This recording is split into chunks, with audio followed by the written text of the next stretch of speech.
Last video हमने discuss किया था how and where my journey started back in 2013 और 3 चीज़ें basically getting into a high growth company, building hard work as a muscle, and launching and failing products. How these 3 have really helped me to position myself to start my own company.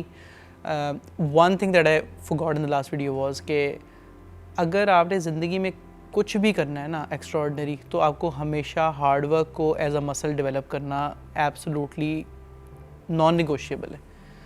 Nobody you ever know did something without putting in the work.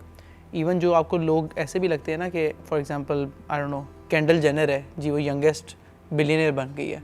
आपको लगता है कि वो luck में है, लेकिन वो luck की वजह से और लक की वजह से बिल्कुल भी नहीं है. हर parents put in the hard work for her to achieve that. So आप in your life anybody who ever achieved anything, चाहे वो ओवरनाइट सक्सेस लगती है, तुक्का लगता है आपको, या आपके नज़दीक आप समझते हैं कि यार ये उसका जैक लग गया है, किसी का कभी ऐसे नहीं हुआ. उन्होंने बहुत मेहनत की है वहाँ तक पहुँचने तक, और अगर आपको कोई अदरवाइज़ बता रहा है तो वो आपको एक्चुअली अपनी स्ट्रगल नहीं बता रहा.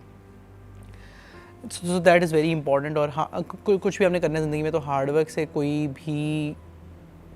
भी एस्केप नहीं है. अगर आप हार्डवर्क नहीं कर सकते तो you should just let go of all of these dreams of yours. Right. So moving on.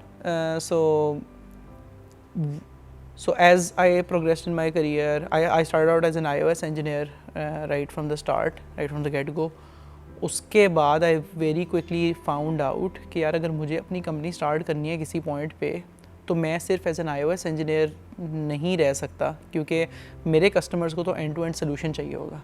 मेरे कस्टमर्स तो मेरे पास आएंगे यार कि I need to build this scheduling app जिसके अंदर मैं लोगों की हैबिट्स को बिल्ड करने में हेल्प कर सकता हूँ.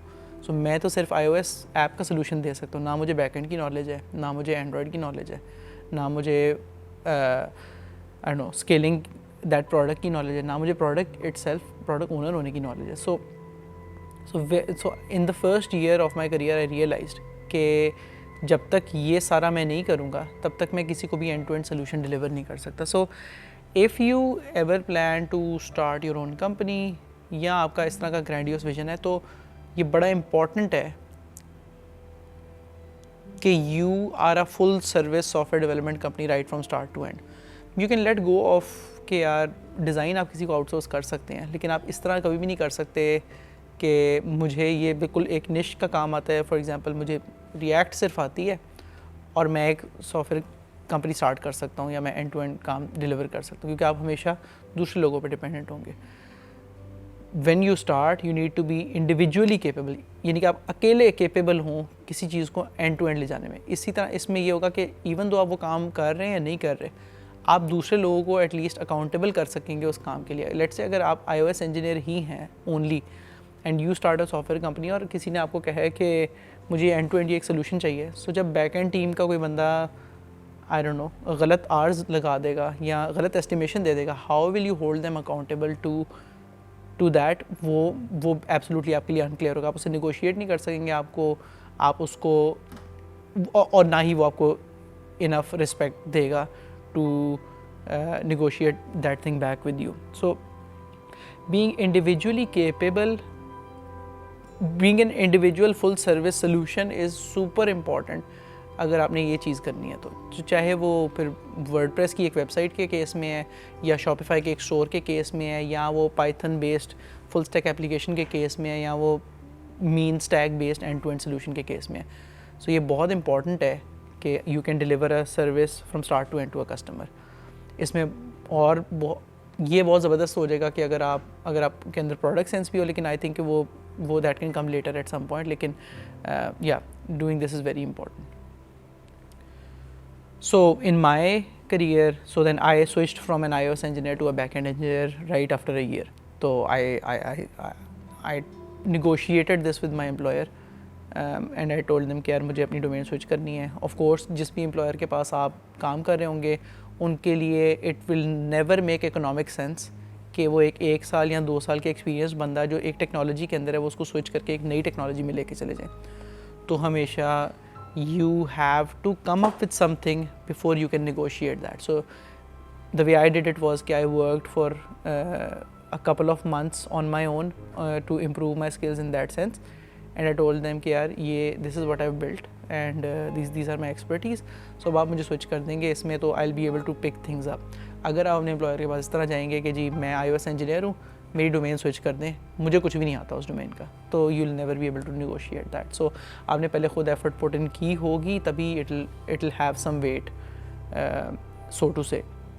एक और तरीका उसका ये भी हो सकता है कि आप अपने iOS के काम के साथ लेट से आप किसी और प्रोजेक्ट में as a part time contributor काम कर लें, and then your employer has a track record of कि यार अच्छा इसने 3 महीने अपने मेन जॉब के साथ ये काम भी किया है, तो ये ठीक है, ये बंदा या ये बंदी कैपेबल होंगे इस टेक्नोलॉजी के अंदर, इन्होंने इनिशिएटिव शो किया, इन्होंने ड्राइव शो किया, तो ये कर सकते हैं, they will be able to take it. So हाँ, सो इसमें एक नेगोशिएशन का पार्ट है, लेकिन दूसरा पार्ट है putting in the work, putting in the effort and showing initiative in that sense कि यार मैं अगर एक चीज़ आपसे बात कर रहा हूँ तो उसके पीछे मेरा एक फुटिंग है, एक मेरा वर्क है जिसकी बेस पे मैं आपसे बात कर रहा हूँ। ऐसे नहीं कि वन फाइन डे मैं आपके पास आके ये फरमाइश कर रहा हूँ।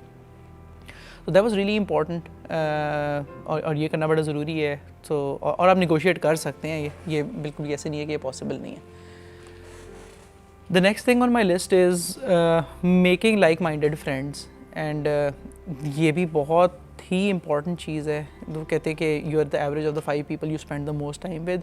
सो अगर आपके जो भी लोग सबसे करीब हैं आप इवेंचुअली उनकी एवरेज ही होंगे। तो अगर आप ऐसे लोगों के साथ हैंग आउट कर रहे हैं जिनका मेन फोकस है ऑफिस पॉलिटिक्स में इंटरेस्ट लेना, या गॉसिप में इंटरेस्ट लेना, या फिर किसी और बंदे का शोगर लगाना, तो आप वही करते रह जाएंगे for enough years. If you focus on people who have a growth mindset, तो you'll definitely become that person. If I look today at the people that I hung out with back then, वो सारे in their own capacity they are doing alhamdulillah very well in their lives, and they're very happy and they're very successful in that sense. I consider कि वो सारे successful हैं। So it's very important कि आपके पास आपके दोस्त वैसे ना हो कि जैसे आप हैं, आपके दोस्त वैसे हों जैसा आप होना चाहते हैं। तो चाहे वो शुरू में आपको मुश्किल होगी, डिफ़िकल्टी होगी उनके साथ हैंग आउट करने में, उनकी बातें समझने में, लेकिन eventually it will start making easy होता जाएगा आपके लिए, और आपके भी वही शौक होते जाएंगे जो उनके हैं। So it is I think it is a very important distinction कि your friends should be somebody that you aspire to be. उस तरह के आपके फ्रेंड्स होने चाहिए, और हर वक्त आपके सर्कल में ऐसे लोग होने चाहिए who you feel are better than you. इस पर हम और भी डिटेल में बात कर सकते हैं कि how you we can expand that circle and what not, but that is probably for another day. Alright, so this has really help me. वो दोस्त मेरे आज भी बहुत अच्छे दोस्त हैं, और वो मुझे मल्टीपल जगहों पे मेरी हेल्प करते हैं, कि चाहे मैंने कभी किसी से मशवरा लेना हो, या मैंने किसी से कोई हेल्प चाहिए हो, let's say. So one of my friends is very capable back end engineer for example, और हमें अगर बहुत कोई non trivial back end engineering की हेल्प चाहिए होते हैं, there just a call away for me and they really help us in that sense. So या मेक ग्रेट फ्रेंड्स। वो लोग, उन लोगों से दोस्ती करें जिनको आपको लगता है कि यार ये लोग they are going somewhere in their life, do that and that will really serve you in the long term. मेरे लिए कोइंसिडेंटली हुआ, आई वाज लकी के दैट हैपेंड टू मी, लेकिन अगर आप इसको अभी वीडियो को अभी देख रहे हैं तो ये आप बाय डिज़ाइन भी कर सकते हैं। So do that. So third चीज़ जो मैं आज की वीडियो में डिस्कस करना चाहता हूँ वो है, जो कि आई थिंक ये सबसे, इफ़ नॉट द टॉप, तो ये टॉप 3 चीज़ों में तो डेफिनेटली आती है, and that is trying to build rapport with people who you want to be like. So दोस्त तो आपके वो हैं जिनके ख्वाब हैं, जो उस तरह का बनना चाहते हैं, लेकिन आपको उन लोगों के साथ भी एक कनेक्शन या रैपोर्ट बिल्ड करनी है जो एक्चुअली वहाँ पे हैं जो आप बनना चाहते हैं। So in my case they were the founders and the co founders of RBSoft। So it was एक काफ़ी funny story. So first, so I was very close with 2 of the founders of RBSoft, and उनके साथ time गुजारना और उनसे वो and understanding how their brains worked in different situations has really helped me to make sense of things when they came my way. So because मैंने उनको देखा हुआ था उन situations में कि वो react कैसे करते हैं, वो सोचते कैसे हैं। अगर let's say if I've seen somebody close let's say a $5 million deal in front of myself, तो मुझे पता है कि जब कल को मेरे पास उस मैग्नीट्यूड की लीड आएगी या मुझे उस मैग्नीट्यूड का प्रोजेक्ट क्लोज करना है, तो what is the vocabulary that I am going to use, मुझे कैसे नेगोशिएट करना है उनके साथ, how I have to convince them, how I can influence them and what not. So इन लोगों के साथ जो एक्चुअली जहाँ पे आप होना चाहते हैं वो एक्चुअली वहाँ पर पहुँच गए हुए हैं, उन लोगों के साथ रैपोर्ट बिल्ड करना बहुत ज़रूरी है. और ये बहुत मुश्किल भी है क्योंकि आपके दोस्त तो लाइक माइंडेड हैं, may be they have a lot of time on their hands, but जो भी बंदा वैल्यूएबल है, may be there running a company, उनके पास बहुत लिमिटेड टाइम है और लिमिटेड अटेंशन है. So getting on their radar and building a relationship with them is hard. The way I did it was कि for me the two people that stand out were Rizwan Aslam and Yasir Bashir at Arbisoft.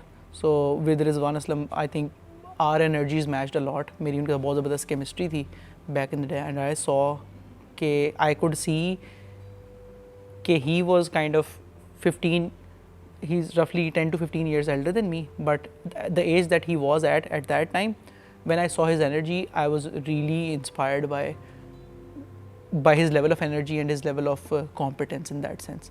तो मैं क्योंकि आज से 15 साल बाद एक high energy और हाई कॉम्पिटेंस इंसान बनना चाहता था, तो मैं उन क्योंकि वो एक्चुअली डिलीवर कर चुके हैं उस पर, तो मैं तो उनसे बहुत ज़्यादा चीज़ें सीख सकता था.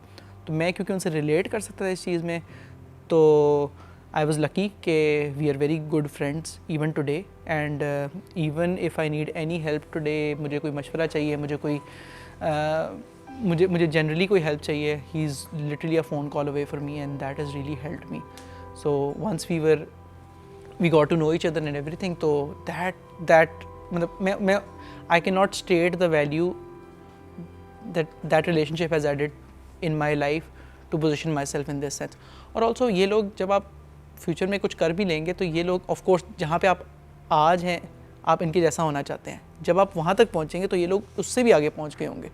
सो वो आपको उस सेंस में बहुत ज़्यादा हेल्प करेगा, बिकॉज ऑफ कोर्स अगर आपने सही चूज़ किए ये लोग, तो वो खुद भी बहुत ग्रैंडियोस विजन वाले और उनके भी बड़े बड़े ख्वाब होंगे. इसमें एक फ़नी स्टोरी ये है कि the way I made this happen with Yasir Bashir was कि मतलब ऑफ कोर्स अगर आपको एक कंपनी के CEO की अटेंशन चाहिए या आपको उनका टाइम चाहिए, तो वो उनके पास तो बहुत ज़्यादा लिमिटेड होगा.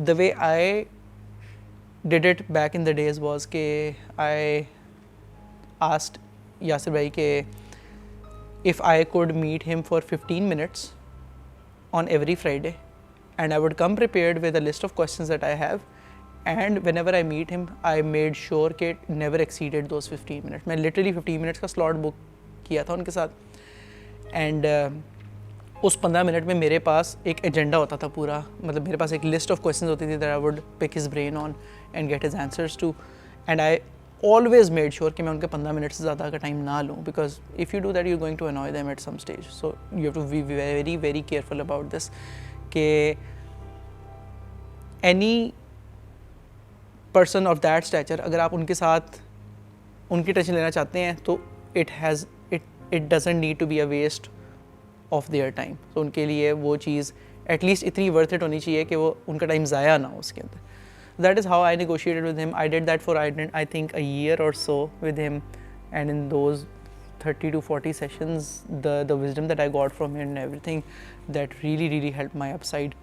And you get to understand कि यार for a person who's running a 300 or a 400-person company, उनका दिमाग कैसे चलता है, वो चीज़ों के बारे में कैसे सोचते हैं, वो कौन सी किताबें पढ़ते हैं, वो उनकी हैबिट्स क्या हैं, आई नो उनकी न्यूट्रिशन कैसी है, how do they handle stress, how do they handle their mental pressures, and how do they keep their mental health in check and what not. So बहुत ज़्यादा चीज़ें हैं जो कि आप फाउंडर से सीख सकते हैं in that sense, लेकिन इसको negotiate करना is the main skill in this.